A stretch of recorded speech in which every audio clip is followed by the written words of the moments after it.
plus 2 is 2, 2 plus 2 is 4, 4 plus 4 is 8, 8 plus 4 is 12.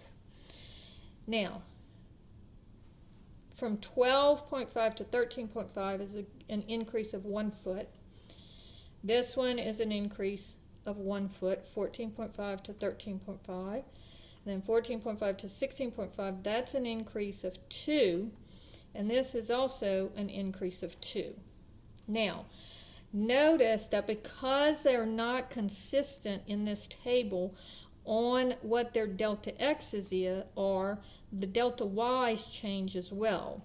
But notice if I go 1 over 2, this would be the same as 1 over 2, which is the same as 2 over 4, which is also the same as 2 over 4. And so it is a linear function because the slope is always the same. So I could either do delta y over delta x is 1 over 2 from the top one, or if I go to the bottom one, it's 2 over 4. So either way, I get 1/2 if I reduce it. All right? So now I know my slope, and notice I do have an initial value because when my x is 0, y is 12.5, so my b is going to be 12.5.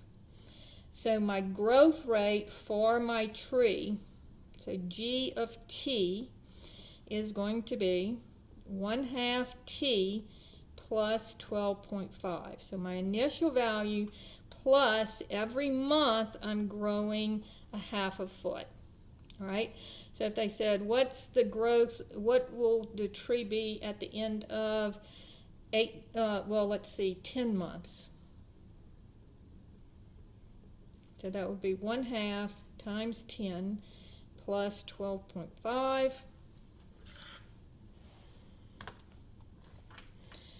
So 1 ABC2 times 10 plus 12.5, it would be 17.5 feet.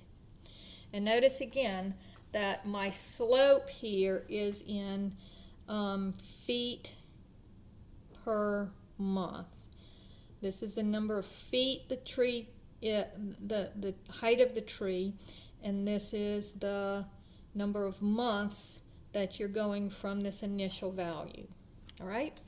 And so on these word problems, just to kind of recap, what you're doing is you're either given a formula where you just have to plug in a value, or you're trying to find a formula. If they give you the initial value and they give you how it's changing, that's your M and your B, so that makes it very easy.